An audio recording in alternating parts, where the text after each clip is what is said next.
Daniel já fez tudo na vida. Daniel, ele tem um mestrado e um doutorado em Direito em Harvard. Já foi ministro da Secretaria de Assuntos Estratégicos da Presidência da República. E atualmente ele é professor de Direito na FGV. Então, Daniel Vargas.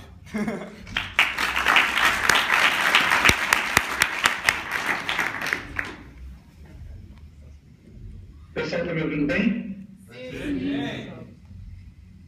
Deu para sentir que é um clima bem informal, né? Bem participativo. Bom, deixa eu começar agradecendo ao João pelo convite e agradecendo ao Matheus e aos demais organizadores do evento.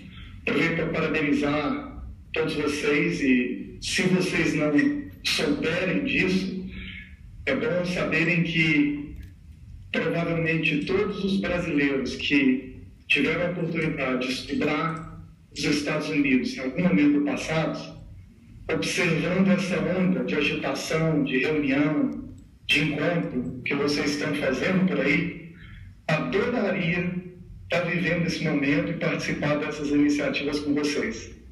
E quem dera, se eu tivesse alguns anos a menos e ainda estivesse aí participando disso.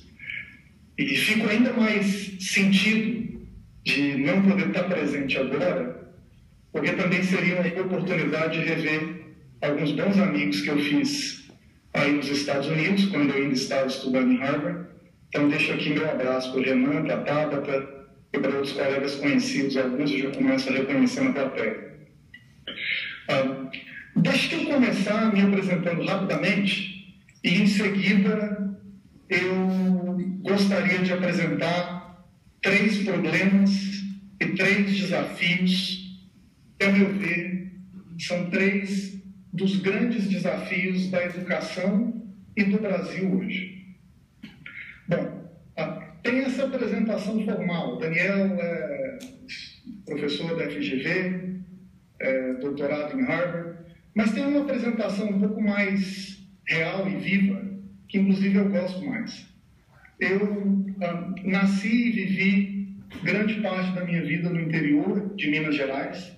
Me mudei para Brasília, onde eu fiz direitos. Depois tive a oportunidade de viver em alguns lugares fora do Brasil, até chegar aos Estados Unidos. Mas talvez a experiência mais marcante, não apenas para a minha experiência profissional, mas para a minha formação pessoal que eu tive, foi a oportunidade que eu tive de servir no governo brasileiro durante 2 anos e meio, no segundo mandato, na parte final do governo Lula. E essa experiência foi marcante para mim por uma série de razões. A primeira delas, como eu costumo dizer, é que eu tive a oportunidade de visitar o Brasil e as regiões a que as pessoas dificilmente conseguem ter acesso sem ter o auxílio do governo federal. Como, por exemplo, visitar a Amazônia, o Nordeste, o Centro-Oeste, e em tribos, em áreas do interior, ter um contato direto, sentir o cheiro, o gosto, sentir realmente o sabor do interior do Brasil. A segunda grande lição foi conhecer as pessoas, ver quem são os líderes do Brasil, não apenas na política, nos distintos partidos, mas no empresariado e na sociedade civil. Esse contato com essas pessoas foi estimulante para mim, porque de algum modo isso também desmistifica quem são os líderes que estão em posição de comando. Quais são as qualidades, e algumas dessas pessoas têm muitas qualidades, mas também suas limitações. E quando você encara, vê de frente, de perto essas limitações, você não consegue resistir à pergunta: mas espera aí, talvez eu consiga fazer isso também. Tem coisas que eu posso aprender com essa pessoa, mas tem muitas coisas que essa pessoa não sabe, e quem sabe ela poderia aprender comigo. E a terceira grande lição que eu tenho tirado disso é que, de algum modo, as ideias, os valores que eu ainda trago comigo, como, na minha impressão, decisivos para o futuro do Brasil e temas que me animam, que me estimulam, mudaram. Eu tinha uma visão muito acadêmica, tradicional, do que me pareciam ser os grandes desafios do Brasil, e, de algum modo, eu passei a ter uma visão muito mais bottom-up, muito mais viva, do que eu acho que o Brasil mais precisa. E eu estou dizendo isso porque o que mais me impressionou nas visitas que eu fiz não foi apenas a dimensão dos problemas que o Brasil tem nas suas diversas áreas, mas foi a capacidade, a energia que eu vi reprimida no interior do Brasil. A vontade empreendedora de gente simples que está fazendo acontecer onde a gente menos espera. Lugares no interior do Nordeste ou da Amazônia, em que uma juventude morena começa a desbravar, inventar produtos e serviços, criar uma cultura distinta, fazer a economia crescer, porém ainda com muito poucos recursos e oportunidades. É como se fosse um grande caldeirão de vitalidade, porém desequipado, despreparado. E ao lidar com esse problema, é quase inevitável que o passo seguinte seja, se você quer dar uma contribuição para qualificar, para aprimorar essa energia que já existe no povo brasileiro, um dos caminhos decisivos para que isso aconteça é melhorar a qualidade da educação. Durante o período que eu estive no governo, eu tive vários contatos com o Ministério da Educação e com secretarias de educação de diversos estados brasileiros. E fizemos propostas do que a gente achava que deveria ser feito no Brasil para melhorar a qualidade da educação no período curto. Mas a verdade é que a gente não conseguiu avançar muito naquela época. Mas eu não abandonei o tema, nem abandonei a vontade de contribuir com esse assunto. Eu estudei durante o período que eu fiquei em Boston, nos Estados Unidos, continuei engajando com o tema, debatendo com pessoas, professores fora e dentro do Brasil.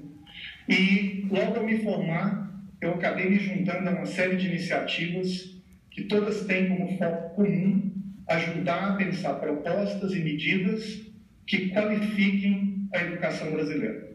Uma dessas iniciativas foi coordenar o trabalho de um grupo de líderes que envolvem políticos, empresários, líderes da sociedade civil, que já vinham se reunindo ao longo dos últimos 3 anos, dentro e fora do Brasil, e tentar construir, junto com essa turma, de visões ideológicas diferentes, com prioridades diferentes, um conjunto de convergências que pudessem dar força para a implementação de medidas na área educacional brasileira. Uma segunda iniciativa que eu me dediquei bastante foi uma parceria que nós fizemos, digamos assim, eu, o Fernando, que é um cineasta de São Paulo, alguns jovens do Brasil e fora, incluindo o Renan, a Tabata, que estão em Harvard, o Gabriel, que é um aluno da UFRJ, a Lígia, da Unicamp de São Paulo, e mais um conjunto de apoiadores de diversas áreas que criamos o Mapa do Buraco. O Mapa do Buraco atuou ao longo do ano passado para tentar colocar no centro da agenda do país o tema da educação como prioridade nacional. A gente sempre tem eleições, a educação sempre é um tema que, de algum modo, vem às eleições, mas nunca se torna prioridade. A impressão que eu tenho, olhando retrospectivamente, foi que, com o nosso esforço, mas também de uma série de outras iniciativas que estavam acontecendo no Brasil ao longo dos últimos anos, talvez agora a gente tenha chegado no momento em que a educação, de fato, se tornou uma prioridade para os distintos grupos ideológicos. Quem tende a ser mais de direita ou de acreditar que os principais desafios do Brasil agora são de aquecer a economia, qualificando o trabalho, tende também a pensar que um dos gargalos para se atingir esse objetivo é o custo elevado do trabalhador em relação à sua capacidade produtiva. E para reduzir esse gap, o desafio é qualificá-lo, oferecendo educação de mais qualidade. E quem tem uma visão um pouco mais de esquerda, vamos dizer assim, ou de achar que a prioridade do Brasil é aprofundar o processo de inclusão social, agora também tende a pensar que para que a gente continue nesse processo de avançar na inclusão daqueles mais pobres que ascenderam à classe média baixa, que já têm os seus R$1.000 e poucos por mês, mas ainda não têm acesso à educação ou à qualidade suficiente para a sua independência, que a maneira de dar o passo seguinte nesse avanço da inclusão social é de oferecer a esse grupo educação de qualidade. Então, seja que está mais do lado da economia ou mais do lado social, ambos têm como compreensão uma espécie de reconhecimento que o gargalo comum e compartilhado é a falta de qualidade da educação. Por causa desse contexto, eu acho que a gente chega onde a gente está hoje, em que há um reconhecimento oficial, e a presidenta Dilma Rousseff, no seu discurso de abertura, transmitiu uma mensagem muito clara e forte de que uma das bandeiras centrais que ela espera para o governo dela ao longo dos próximos 4 anos seja a bandeira da educação de qualidade oferecida nas escolas públicas e privadas para todos os brasileiros. Mas aqui eu volto agora para o nosso tema. Por essas andanças e discussões, se me fosse perguntado quais seriam não apenas os desafios em geral da educação brasileira, que são vários, mas os 3 desafios mais importantes, os problemas que são ao mesmo tempo mais radicais e que teriam, a meu ver, o maior potencial de deslanchar um resultado significativo no curto prazo. Hoje no Brasil, eu tenderia a listar os 3 problemas, os 3 desafios que eu apresento agora para vocês. E esses problemas, além de serem, a meu ver, problemas radicais, centrais hoje no Brasil, também são problemas que têm uma oportunidade. São problemas em que eu vejo um espaço para o protagonismo jovem ajudar a inventar respostas que poderiam ter um impacto, poderiam ajudar o governo e o Brasil a qualificar a educação pública. Deixa eu partir dos problemas que eu acho que isso vai ficar um pouquinho mais claro. Um panorama geral sobre o primeiro problema, que é o problema de como se reorganizar o currículo do ensino médio brasileiro. Em seguida, eu falo sobre o segundo problema, que é o problema de como aprofundar a capacidade de colaboração dentro do federalismo brasileiro. E o terceiro problema, que eu já falo também, como aprofundar os mecanismos de controle social, especialmente a partir do protagonismo jovem, na educação brasileira. Então, o primeiro problema, mudança do currículo. O elo frágil do ensino brasileiro é hoje o ensino médio. Todos nós sabemos que, ao longo dos últimos anos, o Brasil teve avanços significativos na prestação de serviços de educação. Universalizamos o acesso ao ensino nos distintos níveis, ampliou-se com alguma margem de consideração, com alguma ênfase, a quantidade de recursos investidos na educação pública. O Brasil conseguiu criar um sistema de avaliação bastante seguro, que mostra com alguma clareza qual é o rendimento de praticamente cada aluno em cada escola, em cada bairro, em cada cidade do Brasil, em português, matemática e ciências, a cada 2 anos. E estabelecemos metas distribuídas por escolas e por cidade no Brasil, tendo como ponto de referência 2022 e que são redistribuídas ao longo do tempo. Então, esse cenário dá para a gente uma espécie de margem de compreensão bastante significativo da situação da educação no Brasil. O acesso, em grande medida, foi resolvido. A infraestrutura, em grande medida, foi resolvida. Para quem viaja hoje no Brasil, vai visitar uma escola, uma cidade do interior, é interessante ver que, mesmo em algumas cidades pobres, as casas são simples, a cidade não parece ter grandes fontes de renda, mas você vai, às vezes, inclusive na zona rural, tem uma escola super bonitinha, bem organizada, nova, com infraestrutura bacana. Os jovens brasileiros já estão na escola, só falta aprender. E para resolver o problema da aprendizagem, ou seja, para dar o passo seguinte, que é abrimos a escola para os jovens, mas agora temos que criar as condições para que eles aprendam, especialmente no ensino médio, onde a situação no Brasil é nada menos do que alarmante. A questão que emergiu ao longo dos últimos anos por uma série de iniciativas como prioridade dentro da sociedade civil, do governo e dos debates acadêmicos é a revisão do currículo escolar brasileiro. Então, o que se costuma dizer é que o currículo é uma espécie de matriz central da organização do ensino.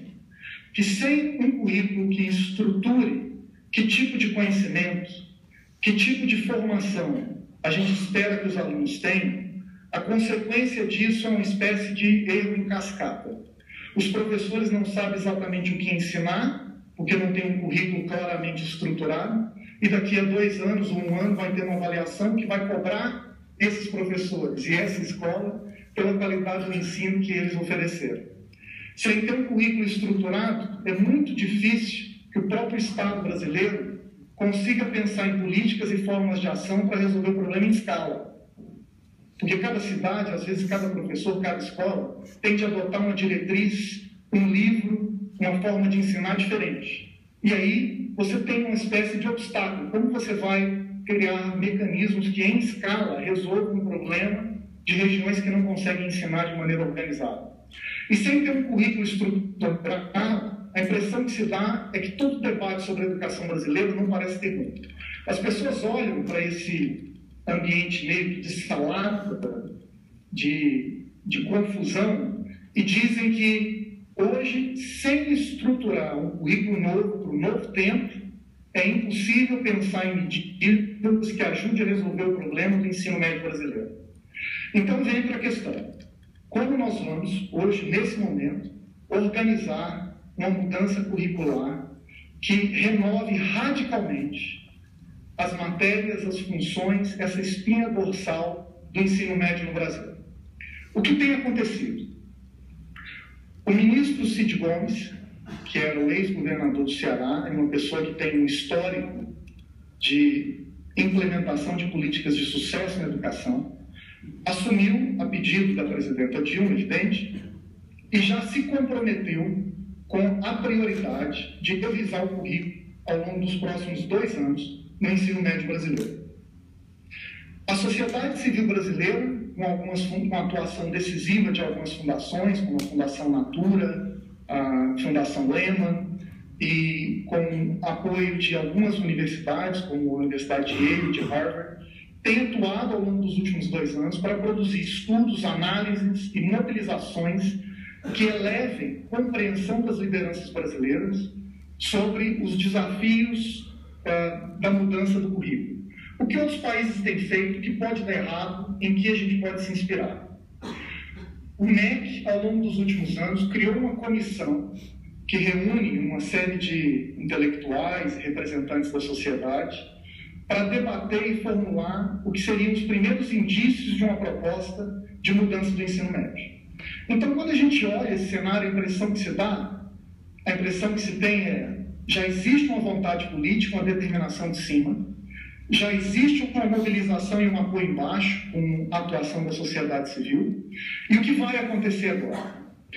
Esse é, digamos assim, o cenário formal. Essa é a apresentação que se tem quando se conversa com as pessoas que estão debatendo a reforma do ensino médio e da revisão curricular. Agora eu vou dar para vocês a minha visão. O que eu vejo olhando o que está acontecendo no Brasil?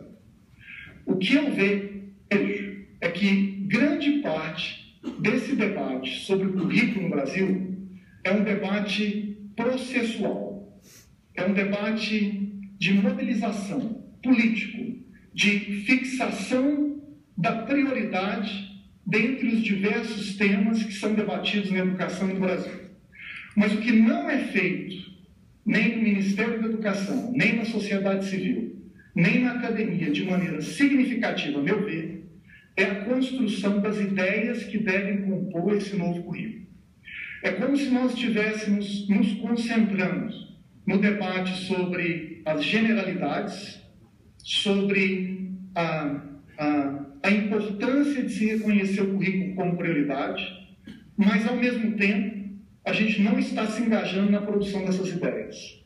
Nós reconhecemos que é importante ter novas ideias sobre o currículo, mas, ao mesmo tempo, a gente não dá a devida atenção para a construção dessas novas ideias. Esse é um problema que, certa vez, quando eu estava no governo, eu conversei com um ex-ministro da Agricultura, com quem eu tinha algum contato, e ele me explicou de uma forma muito interessante. Ele falou: Daniel, esse problema da marginalização das ideias nas políticas públicas é algo terrível dentro do governo, em todas as áreas. A impressão que eu tenho, ele falava, é que dentro do governo, as lideranças, os ministros gastam 90% do seu tempo tentando descobrir o que fazer, e quando descobrem o que fazer, gastam os outros 10% contratando ou encontrando alguma pessoa para executar a obra. Então, a gente debate sobre a importância de se dizer, olha, reconhecemos que o currículo é a nossa prioridade, nós precisamos revisitá-lo e revê-lo, mas ninguém está, de fato, elaborando quais são essas novas ideias sobre o novo currículo. O segundo problema associado a esse primeiro, que é a marginalização das ideias, diz respeito, a meu ver, ao espaço da participação dos jovens dentro desse processo de formulação das novas bases do currículo. A gente já sabe, por experiência, que quase todas as inovações significativas que têm acontecido nas diversas áreas do Brasil são inovações que têm uma cara jovem. As mudanças interessantes e significativas na cultura vêm acontecendo com o protagonismo jovem. Boa parte das inovações científicas cada vez mais acontecem com a liderança, com uma espécie de espírito criativo dos jovens. O empreendedorismo tem uma cara jovem. A rebeldia jovem é que está tomando as ruas e apresentando novas cobranças, assumindo novos valores, como a sustentabilidade e o combate à corrupção. É como se reconhecêssemos que as mudanças que estão acontecendo no Brasil, que são relevantes na ciência, na cultura, na economia, na política, têm uma cara jovem. Mas na hora de debater quais são as ideias que devem pautar o currículo do futuro, não há um espaço para participação e para o protagonismo jovem na formulação dessas ideias. Eu junto esses dois problemas, a marginalização das ideias, com pouco espaço para o protagonismo jovem, para apresentar o meu desafio. Eu apresento o meu primeiro desafio numa forma de hipótese, mas uma hipótese que, a meu ver, me pareceria muito real. Vamos imaginar o seguinte cenário. Vamos imaginar que a presidenta Dilma Rousseff se convença desses dois problemas que eu acabo de apresentar. Ela reconhece e sabe que a gente precisa mudar radicalmente o currículo como forma de mudar o ensino médio e que as ideias desse novo currículo precisam ser produzidas por alguém. E essas ideias não poderiam ser produzidas de forma interessante, de forma real, sem que houvesse um espaço para ouvir e para colher as reflexões, as intuições dos jovens, que são justamente aqueles que, por serem de uma nova geração, por conhecerem a nova dinâmica da tecnologia e terem novas expectativas e ambições em relação às gerações mais antigas, são também aqueles que têm algo a dizer sobre esse assunto. E imagine que a presidenta Dilma Rousseff deseje fazer o seguinte: ela vai, então, para subsidiar a produção das novas ideias do currículo brasileiro do ensino médio, convidar para uma reunião os 100 jovens brasileiros que, pela sua trajetória, pelo seu sucesso, melhor representam hoje a vanguarda da juventude no Brasil. Ela escolhe entre esses jovens algumas das pessoas que estão estudando nas principais universidades do mundo e que chegaram lá pelo seu mérito, pelo seu esforço, mas também pelas oportunidades que tiveram. Porque eles viveram o ensino médio há muito pouco tempo, acabaram de concluir esse ensino, sabem pela própria experiência quais são aquelas experiências, lições que tiveram, que são mais relevantes para um jovem, por exemplo, do interior de uma escola pública brasileira, mas também sabem, pelas experiências mal sucedidas, o que o governo brasileiro deveria corrigir para que um futuro currículo pudesse ser apresentado e pudesse oferecer à juventude brasileira as condições para que também ascendam na sua trajetória de criatividade, empreendedorismo, de liderança. Imagine que nesse encontro a presidenta Dilma Rousseff vira para vocês, e eu estou supondo que vocês estejam entre esses 100 jovens, e digam: olha, mudar um currículo não é fácil. Entre e pedir a um conjunto de anciãos que me apresentem um conjunto de ideias que são representativas de um currículo do passado e ouvir os insights e opiniões das pessoas que, pela experiência, parecem ser alguns dos jovens com mais capacidade de reconhecer aquilo que é interessante, que é novo, eu prefiro ouvir vocês. E peço para vocês, então, a presidenta Dilma, se pudessem me dar aqui um currículo absolutamente ideal, o melhor currículo que vocês acreditam que o Brasil deveria implementar em todas as escolas públicas brasileiras, qual seria o currículo ideal de vocês? E aqui algumas diretrizes para estimular essa reflexão e estimular esse trabalho de construção desse currículo. Diretriz 1. A gente sabe que um dos defeitos radicais do currículo e do ensino médio brasileiro é o seu foco numa espécie de enciclopedismo superficial. É o decoreba. A gente sabe que, historicamente, no Brasil, o que se oferece dentro das escolas, especialmente do ensino médio, é um conjunto de informações superficiais sobre tudo. Estuda-se tudo, memoriza-se pouco, não se aprende quase nada. Como superar esse enciclopedismo superficial e substituir o nosso ensino, o nosso método, o nosso foco, pelo desdobramento de capacitações analíticas, verbais e socioemocionais? Como ensinar crianças e jovens a pensar, a criticar, a inventar, e não apenas a assimilar informações sobre o conhecimento do passado? Essa é a primeira diretriz. Segunda diretriz: como superar um contraste entre, de um lado, um ensino que foca demais na teoria e, de outro lado, uma prática que está distante da escola, sem criar canais de comunicação e de encontro entre aquilo que se aprende na escola, a informação que se tem do professor e os desafios da vida real. O que acontece na prática, especialmente entre as populações mais carentes, é o abandono da escola. Em alguns estados, como Rondônia, por exemplo, chega a haver regiões em que 80% dos alunos abandonam o ensino médio. Para se superar esse desafio, superar esse problema, é importante pensar um currículo do ensino médio em que o aprendizado de sala de aula tem um significado real para o jovem, para a criança, para os seus objetivos, para os seus sonhos, para a vida em que ele tem que viver.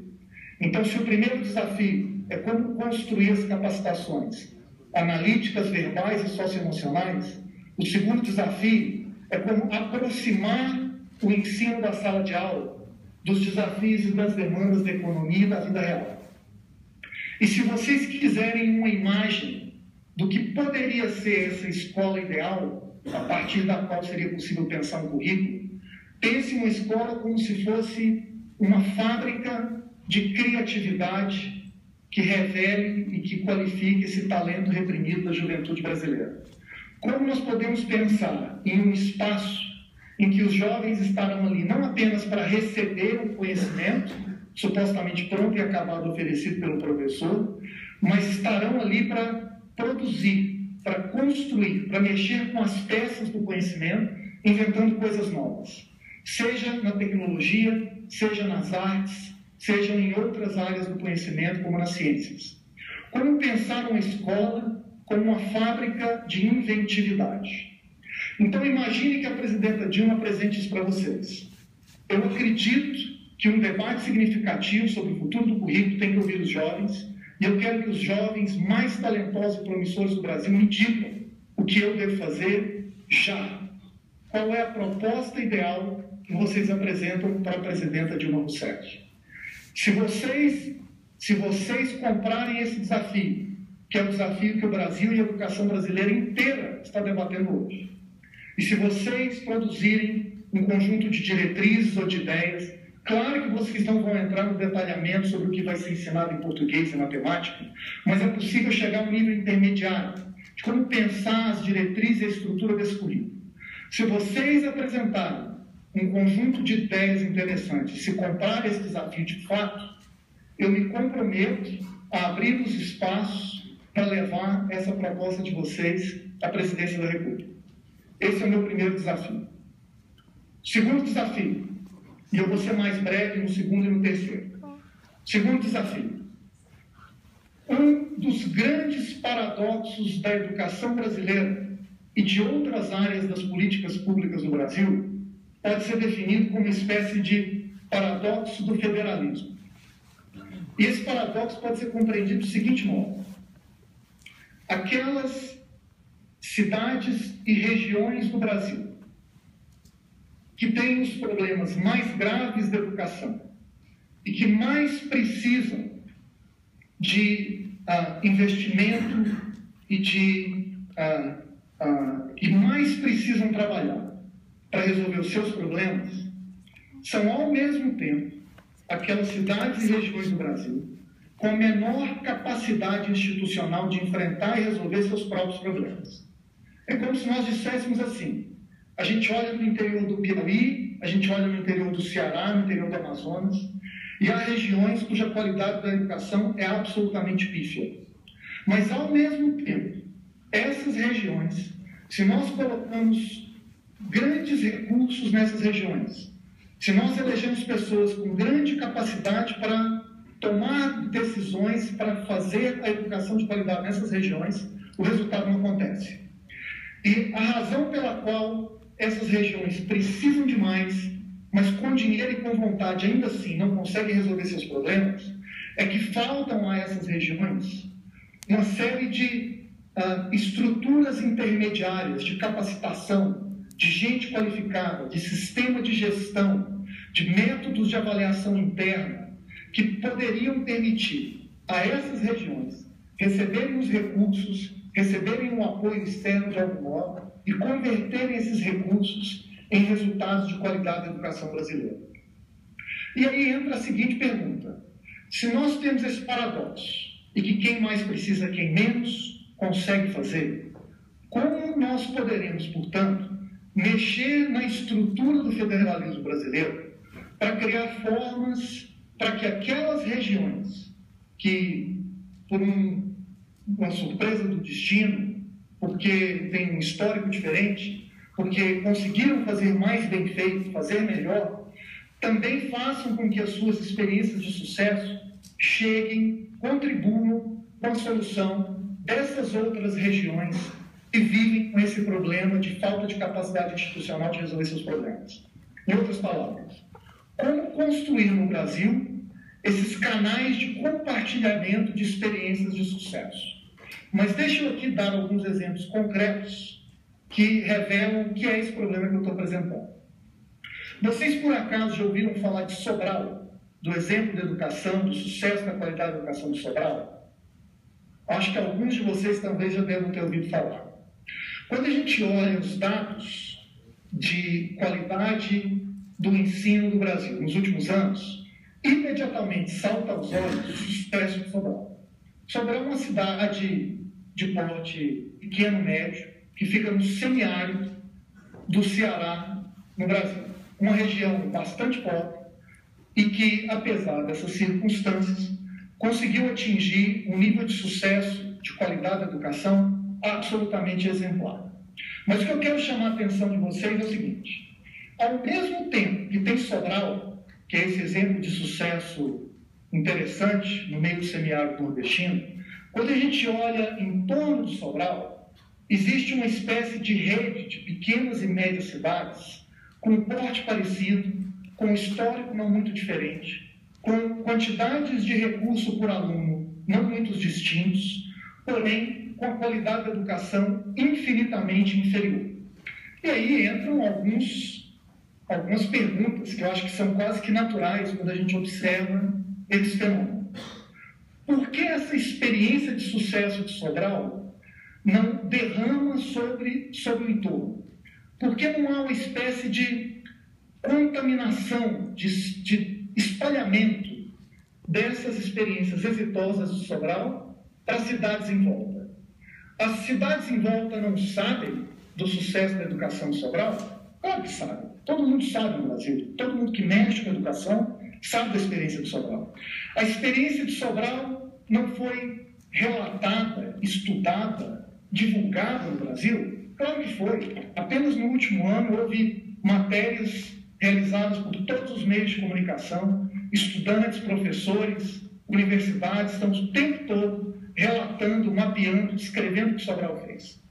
Então, por que é que as experiências de sucesso de Sobral não se espalham para outras regiões que têm essa dificuldade de resolver os seus problemas e poderiam se inspirar e eventualmente imitar Sobral para fazer em suas áreas aquilo que Sobral provou que deu certo, que a experiência revela.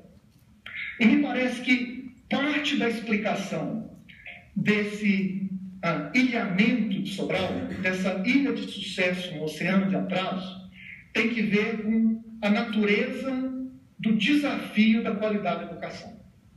Aprender a construir propostas e projetos educacionais de sucesso é diferente de simplesmente aprender o que dá certo ou o que fazer. É preciso aprender como fazer. Há uma diferença enorme entre saber o que é uma prioridade ideal, o que é um caminho de sucesso, e saber construir com as suas próprias pernas este caminho. E aqui deixe-me dar um outro exemplo, que eu vou voltar para onde a gente estava. Há 2 anos, o Brasil debateu amplamente de quem o país deveria comprar caças para reequipar a capacidade militar da Força Aérea Brasileira. E existiam 3 grandes propostas na mesa. Uma proposta dos Estados Unidos, da Boeing, uma proposta vindo de uma empresa militar com apoio do governo francesa e uma proposta da Suécia. Os valores eram muito diferentes, as condições eram diferentes e, no final das contas, o governo brasileiro decidiu comprar os caças da empresa sueca. E o fundamento para essa decisão, que surpreendeu a muitos no Brasil e fora, foi que a empresa sueca, ao concordar em vender os caças para o Brasil, não estava apenas oferecendo ao Brasil os caças mais baratos, porque o produto da Suécia não era o mais barato se comparado às outras propostas. A empresa sueca estava vendendo para o Brasil o know-how de como desenvolver no Brasil os nossos próprios caças. O que a empresa sueca estava oferecendo, que a Dassault francesa e a Boeing americana não estavam, era a oportunidade de vir no Brasil para construir no Brasil, junto com os brasileiros, os caças que no futuro o Brasil poderia aprender a desenvolver por si próprio. O que eles estavam oferecendo para o Brasil era a oportunidade de desenvolver a nossa própria qualidade da indústria de produção de aeronaves no setor militar brasileiro. E essa construção de aeronaves não se dá apenas sabendo que os melhores caças são os americanos ou os franceses, e não se dá apenas lendo o manual de instruções. Se aprende a construir projetos complexos, fazendo projetos complexos, errando, revendo as próprias práticas, construindo uma cultura prática a partir da própria prática. E aqui eu volto para o nosso problema da educação. A razão pela qual a experiência de Sobral não derrama sobre o entorno é que não se aprende a executar e fazer políticas educacionais de sucesso apenas sabendo o que fazer, apenas se inspirando em Sobral. Se aprende a fazer fazendo, construindo as práticas. E o que isso tem a ver com o paradoxo do federalismo brasileiro? O paradoxo do federalismo brasileiro é que ele foi criado para organizar no Brasil, assim como nos Estados Unidos, um sistema de compartilhamento de experiências. É uma forma de organizar no Brasil um regime em que um Estado vai aprender com o outro, em que uma região que tem uma experiência de sucesso faça com que outras regiões incorporem na sua prática aquela experiência de sucesso, em que os erros de um Estado sirvam de lições do que deveria ser evitado por outros Estados. Mas, muito embora a essência, a lógica do federalismo seja essa de animar a colaboração, de estimular o aprendizado recíproco, na prática o que acontece na educação e no federalismo brasileiro é que o federalismo acaba atuando para impedir que essas experiências de sucesso, como de Sobral, derramem sobre o seu entorno. Por quê? Porque se você é hoje professor de Sobral e sabe ensinar uma determinada disciplina com sucesso, você não pode sair de Sobral e se mudar para Lavra do Amazonas para ensinar um professor de Lavra como é que você vai ensinar português ou matemática dele. Se você é um diretor de uma escola que teve um rendimento elevado em Sobral, como foi o Júlio Alexandre, que era um diretor excepcional e justamente pelo seu sucesso, pelo seu mérito, foi alçado ao cargo de secretário de Educação de Sobral, que ele ainda tem hoje. Mas se você é um Júlio Alexandre e foi um diretor de sucesso, você não pode se mudar para o Rio de Janeiro para ensinar os diretores das escolas públicas da favela da Rocinha a como fazer uma gestão educacional de sucesso. Se você é um superintendente de uma área educacional e conseguiu fazer uma gestão de sucesso, você não pode se mudar para o Pará para ensinar os superintendentes daquela região a como fazer o mesmo. Você é uma pessoa, um servidor que é pago, que tem uma competência delimitada pelo espaço geográfico da sua unidade federal. Você é um professor de Sobral, você não é um professor do entorno. Você é um diretor do estado do Ceará, você não é de outro estado. E essa rigidez da estrutura do federalismo brasileiro acaba criando essa espécie de muralhas que impedem que essas experiências de sucesso sejam comunicadas na prática. E aqui eu dou mais um exemplo que só revela exatamente esse mesmo problema. Vocês já ouviram falar da Olimpíadas de Matemática no Brasil, que é um grande sucesso organizado pelo INPA, que tem revelado, ano após ano, alguns grandes talentos morenos desperdiçados no interior do Brasil. Gente simples que veio do meio do nada, que tira medalha de ouro ano após ano. E uma das lições dessa Olimpíada foi não apenas mostrar quanto existe de talento no Brasil, mas mostrar onde estão algumas das melhores experiências de ensino da matemática no Brasil. E nós descobrimos que a escola com a melhor performance no ensino de matemática no Brasil é uma escola pública que fica numa cidade que se chama Dores do Turvo, no sul de Minas Gerais, a 150 quilômetros do Rio de Janeiro. E nessa cidade pequena existe uma única escola pública em que tem um único professor de matemática que se chama Geraldo Amintas. Deus sabe como Geraldo Amintas se tornou o mestre do ensino da matemática no Brasil. É um sujeito que ganha o maior número de medalhas de ouro nas Olimpíadas de Escola Pública no Brasil, em termos relativos e em termos absolutos. Eu acho que a pergunta natural é: por que Deus explica, como se explica que o Brasil não pegou esse Geraldo Amintas e não levou esse sujeito para fazer um tour pelo Brasil para ensinar os professores das escolas públicas brasileiras como é que ensina matemática? Mas não pode, porque o Geraldo Amintas é professor de Dores do Turvo, não pode sair de Dores do Turvo. Como é que se explica que o Brasil não pegou esse Júlio Alexandre, que hoje é secretário de Sobral, que todo mundo admira, e não colocou esse cara no pedestal para rodar o Brasil, ensinando os diretores brasileiros como é que se faz para gerir escola e para gerir um município? Mas o federalismo brasileiro impede que isso seja feito. E aqui eu entro no segundo desafio para vocês. Se a gente reconhece que um dos graves desafios da educação pública brasileira é justamente essa impossibilidade de derramamento das experiências de sucesso, porque quem sabe fazer não pode ensinar quem não sabe fazer, então entra a pergunta: como nós podemos construir canais de colaboração, redes que criem as condições para que o que dá certo em uma região chegue a outras regiões do Brasil?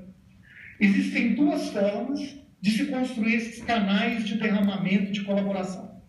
Uma delas é mudar a Constituição brasileira, mudar o artigo 37 e rever a estrutura do federalismo brasileiro. Isso vai acontecer? Não. Isso não vai acontecer. Uma segunda forma é a sociedade civil brasileira assumir nas mãos esse desafio e dizer: eu vou criar uma espécie de atalho, uma espécie de forma de circundar essa limitação do federalismo brasileiro e criar canais alternativos de compartilhamento de experiências de sucesso. E isso já pode ser feito hoje. Para ser feito hoje, deixe-me dar só alguns exemplos de como isso poderia acontecer.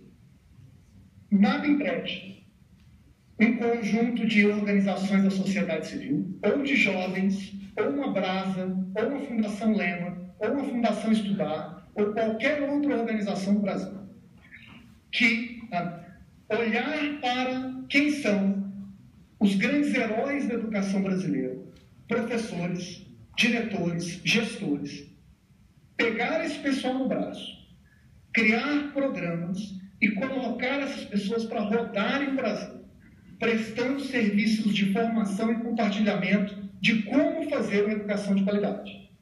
Nada impede que isso já possa ser feito hoje por lideranças brasileiras. E aqui entra, então, para mim, o que seria um segundo grande desafio que eu apresento para vocês. Como seria possível desenhar o arranjo dessa instituição social, ou dessa rede, ou dessa ONG, ou dessa fundação, ou desse programa, que aprofunde os canais de colaboração dentro da estrutura pública brasileira, para pegar essas experiências de sucesso e levá-las para as regiões em que ainda não há um sucesso no Brasil. É óbvio que isso exigiria alguma forma de captar recursos, mas não me parece que isso seja um problema de maneira alguma. É óbvio que se exige alguma capacidade de articulação com lideranças brasileiras, mas me parece que vocês, em conjunto, por onde estão, e com os apoios que facilmente vocês já estão construindo, como a própria Brasa exemplifica, teriam a capacidade de identificar esses elementos e, quem sabe, dar um pontapé inicial de como nós poderíamos construir essa rede que, de algum modo, faça com que a solidariedade do conhecimento seja disseminada no Brasil. Então, esse é o segundo desafio. Ficou claro, mais ou menos? Sim. O pessoal está atento ou já estão dormindo? Claro. Maravilha. Eu vou ser rápido no terceiro. Eu prometo. Me dei mais 5 minutos só. O terceiro grande desafio, eu vou apresentar de uma forma diferente. Não vou tanto fazer um diagnóstico do problema, mas vou fazer um diagnóstico da oportunidade. A gente ainda tem uma tendência, não apenas no Brasil, mas em vários países, de olhar para o controle social, para o controle político, como uma atividade institucional, como uma atividade da política organizada no país. Então, quem faz oposição são os partidos políticos de oposição. Quem controla o governo, se o governo está fazendo a sua tarefa bem feita, se está executando as promessas que assumiu, são as lideranças políticas nas organizações institucionais. Ao longo dos últimos anos, a gente começa a perceber uma espécie de diversificação das formas de controle social. Por um lado, que a gente já sabe, a mídia começa a assumir tarefas de controle, muitas vezes se assimila, se assemelha ao que partidos políticos fazem. Algumas organizações de classe começam a ter uma atuação decisiva no controle, que também, em alguma medida, complementa e serve uma grande função de garantir com que o governo não tenha uma vida muito sossegada e que cumpra aquilo que prometeu. Mas o que me parece mais interessante e mais promissor é a sociedade civil, cada vez mais, assumindo o papel de protagonista no controle social das atividades públicas do país. E nesse processo em que a sociedade civil começa a assumir cada vez mais as funções de controle, a gente vê organizações diferentes, com programas diferentes emergindo por aí. Desde organizações que usam a internet como uma forma de mobilização e de cobrança, como, por exemplo, a Avaz, até movimentos sociais online, de algum modo, o Mapa do Buraco tentou fazer isso. Mas, se a gente reconhece que o controle não é mais, talvez nunca tenha sido, um monopólio de partidos, nem um privilégio de organizações de classe ou representativas, e é cada vez mais uma atividade assumida pela sociedade civil, nada impede que a gente liberte a nossa reflexão sobre novas formas de controle e dê um passo adiante. E aqui eu sugiro para a gente imaginar uma forma de controle que me pareceria muito interessante, muito estimulante. Imagine que, assim como existe um governo constituído, um conjunto de funções em áreas temáticas organizadas, o Ministério da Educação, o Ministério da Saúde, o Ministério da Previdência, imagine que, assim como existe essa estrutura de governo, com lideranças representativas de cada uma dessas áreas dentro do governo, surgisse na sociedade civil um governo paralelo.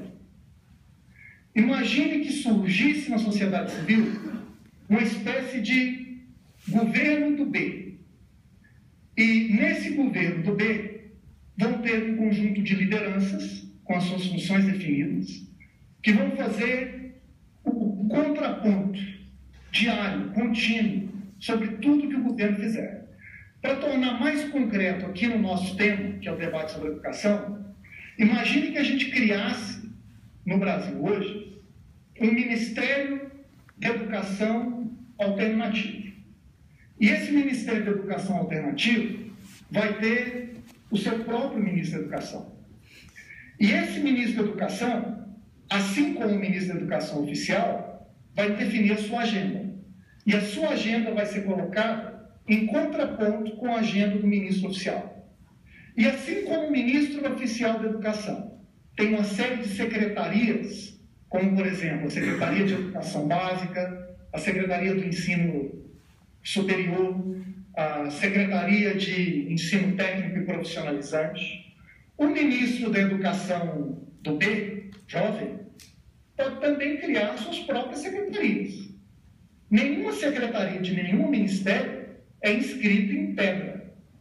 Elas, na verdade, sinalizam o que um governo, em uma determinada área, em um determinado momento, elege como sendo as prioridades para aquele tema, para aquele setor, num determinado momento histórico. Então, nada impede que nós tenhamos agora, então, um ministro da Educação jovem, do B, que vai definir 3 ou 4 secretarias alternativas que farão um contraponto diário, contínuo, ao que fizer o ministro da Educação brasileiro. O ministro da Educação do Brasil, em grande medida, como grande parte dos ministros do Brasil, tem, evidentemente, algum poder, mas não tem tanto poder assim quanto a gente costuma imaginar. Para que a sua vontade, para que as suas prioridades valham, quase sempre eles precisam mobilizar uma série de outras lideranças para que aquelas medidas que eles consideram centrais se tornem realidade. Então, com alguma frequência, eles têm que dialogar com o Congresso, têm que convencer outros ministérios que podem ser afetados por essas medidas, têm que identificar fontes de recursos, têm que convencer as lideranças da educação nos estados e nos municípios, que, em última análise, é quem tem competência para executar na prática as políticas educacionais do Brasil.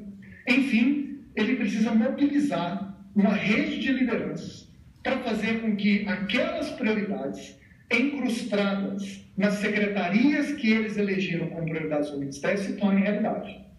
Mas se é assim, então, por que não o nosso ministro da Educação do B vai definir as suas secretarias alternativas? E assim como o ministro oficial, vai também lançar um processo de mobilização por novas mídias, pela internet, para convencer as lideranças educacionais dentro e fora do Brasil e mobilizar organizações sociais e outros grupos de estudantes para também garantir as condições necessárias para que essas ideias que esse outro ministério considera essenciais se tornem realidade. Por que isso não poderia ser feito já no Brasil? Imagine que cada entrevista que o ministro dê, o ministro da Educação do B dará outra igual. Que cada política que uma dessas subsecretarias do Ministério formularem, haverá um contraponto, uma ideia, uma alternativa do Ministério da Educação do B. O que aconteceria no Brasil se uma iniciativa como essa fosse formulada? Esse é o terceiro desafio que eu apresento para vocês. Que vocês pensem o que poderia ser um design criativo, rebelde, porém também legítimo, que possa ser reconhecido como algo digno de seriedade, que tem representatividade em algum grau, de um Ministério da Educação do B no Brasil. Por fim, algumas reflexões gerais.